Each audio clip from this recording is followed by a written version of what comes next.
آئیے ذرا افطاری کی فضیلت کیا ہے۔ حضرت سلمان فارسی رضی اللہ تعالیٰ عنہ فرماتے ہیں کہ حضور علیہ السلام نے ماہ رمضان میں ایک طویل خطبہ دیا۔ جب طویل خطبہ دیا ارشاد فرمایا من تقرب فیہ بخصلۃ من الخیر کان کمن ادی فریضۃ۔ فرمایا میرے صحابہ یہ رمضان کا وہ بابرکت مہینہ ہے کہ جس مہینے کے اندر بندہ نفل نیکی کرتا ہے، نیکی نفل کرتا ہے، فرض نیکی نہیں، بندہ نیکی نفل کرتا ہے لیکن رب کائنات اس بندے کو فرض کے برابر ثواب عطا فرماتا ہے۔ کام نفلی کرتا ہے لیکن ثواب فرض کے برابر۔ پھر سرکار فرماتے ہیں ومن ادى فریضۃ فیہ کان کمن ادى 70 فریضۃ، اور وہ خوش نصیب بندہ جو اس مہینے میں ایک فرض ادا کرتا ہے رب کائنات سے اپنی بارگاہ سے 70 فرائض کا ثواب عطا فرماتا ہے۔ اب یہ تو 70 فرائض کی بات ہے نا، اگلی حدیث پاک میں یہ بھی الفاظ سماعت کیجیے۔ سرکار فرماتے ہیں الی 700 ضعف، رب اس مہینے میں ایک فرض کے بدلے 70 فرائض کا نہیں بلکہ ایک فرض کے بدلے 700 فرائض کا ثواب عطا فرماتا ہے۔ یعنی بندہ نماز ایک ادا کرتا ہے تو نمازوں کا ثواب کتنا ملتا ہے؟ 700 نمازوں کا ثواب۔ روزہ ایک رکھتا ہے لیکن ثواب کتنے روزوں کا؟ 700 روزوں کا۔ اچھا اسی نماز کو بندہ جماعت کے ساتھ ادا کر لے، سبحان اللہ، جماعت کے ساتھ پڑھنے پر 27 نمازوں کا ثواب۔ اب اسی 27 کو 700 سے ضرب دیجئے، نماز بندہ ایک پڑھتا ہے لیکن رب بندے کو سینکڑوں نمازوں کا ثواب عطا فرماتا ہے۔ یعنی کوئی بھی فرض عمل ہے، کوئی بھی فرض عمل ہے، یعنی زکوٰۃ ہے یہ فرض ہے، جو بندہ اس مہینے میں زکوٰۃ کو ادا کرتا ہے حقیقت میں وہ ایک فرض زکوٰۃ کا ادا کرتا ہے، اور کتنے پیسے وہ ادا کرتا ہے؟ رب کائنات اسے 1 روپے کے بدلے میں جو اس نے زکوٰۃ کی صورت میں ادا کیے، فطرانے کی صورت میں ادا کیے، یا عشر کی صورت میں ادا کیے، یا نفلی خیرات کی صورت میں ادا کیے، بندہ 1 روپیہ خرچ کرتا ہے لیکن 1 روپے کے بدلے رب بندے کو 700 روپے کا ثواب عطا فرماتا ہے۔ اور سرکار رب نے قرآن میں کہا واللہ یضاعف لمن یشاء، اے میرے بندو یہ 700 گناہ کا جو ثواب ہے نا یہ تمہیں سمجھانے کے لیے ہے۔ واللہ یضاعف لمن یشاء، وہ پروردگار اپنے جس بندے کے لیے چاہتا ہے وہ 700 گناہ سے بھی زیادہ عطا فرما دیتا ہے، وہ 700 گناہ سے بھی بڑھا دیتا ہے۔ اب سرکار فرماتے ہیں من فطر فی صائما، کوئی بندہ اس مہینے کے اندر کسی روزہ دار کو ایک روزے کی افطاری کرواتا ہے اپنی حیثیت کے مطابق۔ کچھ لوگ پورا مہینہ بھی افطاری کرواتے ہیں، کوئی 10 دن کوئی 5 دن، ہر ایک اپنی حیثیت کے مطابق۔ لیکن وہ بندہ جو صرف ایک افطاری کرواتا ہے اور صرف ایک بندے کو افطاری کرواتا ہے، ایک بندے کو، سرکار فرماتے ہیں قال لہ مغفرۃ لذنوبہ، اس بندے کا پہلا انعام یہ ہے جو بندے کو افطار کرواتا ہے، روزہ کھلواتا ہے، سرکار فرماتے ہیں پہلا انعام یہ ہے اس افطاری کے بدلے میں رب بندے کے پچھلے سارے گناہوں کو معاف کروا دیتا ہے۔ یہ پہلا انعام ہے جو کسی کو بندہ روزہ افطار کرواتا ہے۔ دوسرا انعام وعتق رقبتہ من النار، دوسرا انعام یہ ہے کہ رب کائنات افطاری کروانے والے کو ایک غلام کو آزاد کرنے کا ثواب عطا فرماتا ہے۔ یعنی کوئی بندہ کسی کو آزاد کروائے، مرد یا عورت کو، یہ پچھلے زمانوں میں تھا، اب ایسا نہیں ہے، تو جو اس کو ثواب ملتا ہے وہی ثواب روزہ افطار کروانے والے کو بھی عطا فرماتا ہے۔ تیسرا انعام جو روزہ افطار کرواتا ہے وَكَانَ لَهُ مِثْلَ أَجْرِهِ، جس بندے نے روزہ رکھا تھا نا تو جتنا ثواب رب نے اس روزہ دار کو عطا فرمایا، جس نے روزہ رکھا جتنا ثواب اس روزہ دار کو رب نے عطا فرمایا ہے، جو بندہ کسی کو روزہ افطار کرواتا ہے جتنا ثواب روزہ رکھنے والے کو دیا جاتا ہے اتنا ثواب رب کائنات روزہ افطار کروانے والے کو عطا فرما دیتا ہے۔ یعنی اسے اپنا روزہ رکھنے کا بھی ثواب ملتا ہے، اور جتنے لوگوں کا اس نے روزہ افطار کروایا ان تمام کے روزوں کے ثواب کے برابر اس بندے کو بھی ثواب دیا جاتا ہے۔ اب آگے بڑے ایمان افروز الفاظ ہیں، سرکار فرماتے ہیں صحابہ کرام نے عرض کی یا رسول اللہ اگر کسی کے پاس اتنی طاقت نہیں ہے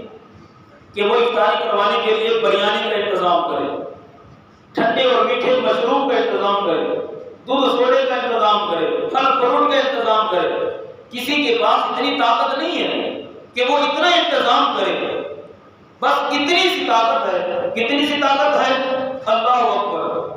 سرکار نے خود ہی بیان فرما دیا، فرمایا میرے صحابہ کسی کے پاس اتنی طاقت نہیں ہے کہ وہ کسی روزے دار کے لیے اتنا انتظام کر سکے تو وہ اتنے ثواب کا حقدار ہے۔ یہ جو پیچھے 3 ثواب ذکر ہوئے ہیں اسی کو ملیں گے۔ فرمایا نہیں، رب کائنات یؤتی اللہ ھذا الثواب، اس بندے کو بھی ثواب عطا فرمائے گا، کس بندے کو؟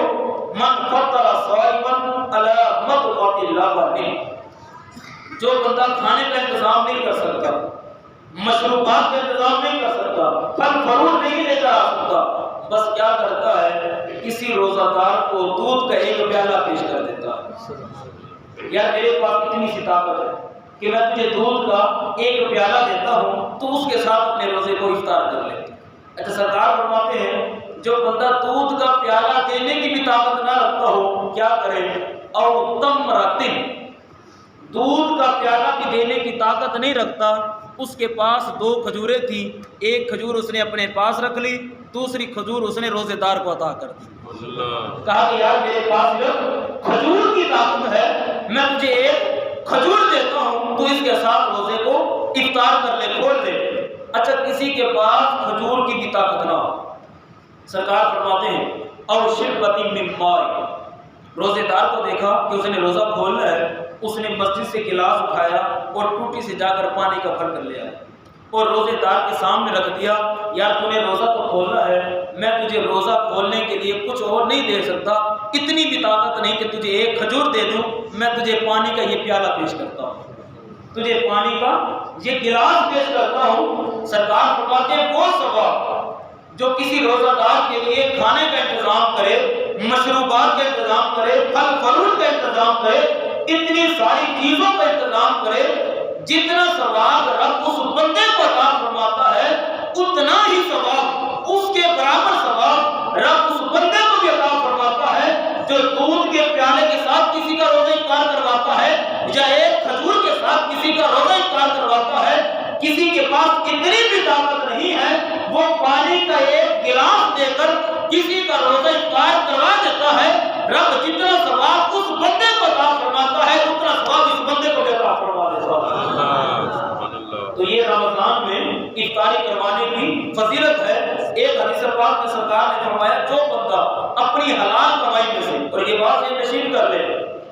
جو بندہ اپنی حرام کمائی میں سے کوئی بھی نیک عمل کرتا ہے وہ رب کی بارگاہ میں ایک ذرے کے برابر بھی قبول نہیں ہوتا۔ ان اللہ طیب ولا یقبل الا طیبا، رب کہتا ہے کہ میں رب خود پاک ہوں اور میں اپنی بارگاہ میں پاکیزہ چیز ہی قبول فرمایا کرتا ہوں، حرام چیز قبول نہیں فرماتا۔ حرام مال کھانے والا، حرام کپڑے پہننے والا کعبے کے اندر بھی چلا جائے، کعبے کے غلاف کو پکڑ کر بھی دعائیں کرے، رب خود کہتا ہے، سرکار فرماتے ہیں رب کہتا ہے کہ حرام کھانے والا حرام لباس پہن کر حرام کھا کر میرے گھر میں بھی آ جائے اور کعبے کے غلاف کو پکڑ کر پھر بھی دعا کرے، میں رب پھر بھی اس بندے کی دعا کو قبول نہیں فرماتا۔ یہ حرام کی نحوست ہے، عذاب ہے۔ تو جو بندہ، سرکار فرماتے ہیں اپنی حلال کمائی میں سے کوشش کرے، روزہ خود رکھے حلال کمائی کے ساتھ، افطار کرے حلال کمائی کے ساتھ، کسی کو افطار کروائے حلال کمائی کے ساتھ افطار کروائے۔ سرکار فرماتے ہیں جو ماہ رمضان کا صرف ایک روزہ اپنی حلال کمائی میں سے کسی کو افطار کرواتا ہے، صرف ایک روزہ حلال کمائی میں سے، اب ہوتا ہے کیا؟ پورے مہینے کے اندر جو ماہ رمضان کا پورا مہینہ ہے اس کی ہر رات، جس نے روزہ صرف ایک افطار کروایا، اس ماہ مبارک کی ہر رات رب کے جتنے بھی فرشتے ہیں اس بندے کی ذات پر رب کی بارگاہ میں ہدیہ درود و سلام پڑھتے رہتے ہیں، درود بھیجتے ہیں کہ اس نے ایک روزے دار کو روزہ افطار کروایا ہے۔ اور سرکار فرماتے ہیں جب شب قدر کی رات آئے گی، وہ 5 راتوں میں کوئی بھی رات ہو سکتی ہے، لیکن ہمارے ہاں بالخصوص کیا ہے وہ 27ویں کی رات کو لیا جاتا ہے، جبکہ یہ اٹل رات نہیں ہے، سرکار کا فرمان ہے 5 راتوں میں لیلۃ القدر کی کوئی بھی رات ہو سکتی ہے۔ سرکار فرماتے ہیں جو بندہ ایک روزہ کسی کو افطار کرواتا ہے، جب لیلۃ القدر کی رات آئے گی ہوگا کیا، سجد الملائکہ حضرت جبرائیل علیہ السلام آ کر اس بندے کے ساتھ مصافحہ کرتے ہیں، اس بندے کے ساتھ مصافحہ کریں گے، سلام کریں گے۔ ذرا سوچئے جو ایک روزہ افطار کروائے اس کے لیے اتنا انعام ہے جو پورا مہینہ لوگوں کو افطاری کرواتا رہے، جو پورا مہینہ لوگوں کو افطاری کے لیے سامان دیتا رہے، اس بندے کو رب کتنا ثواب عطا فرمائے گا۔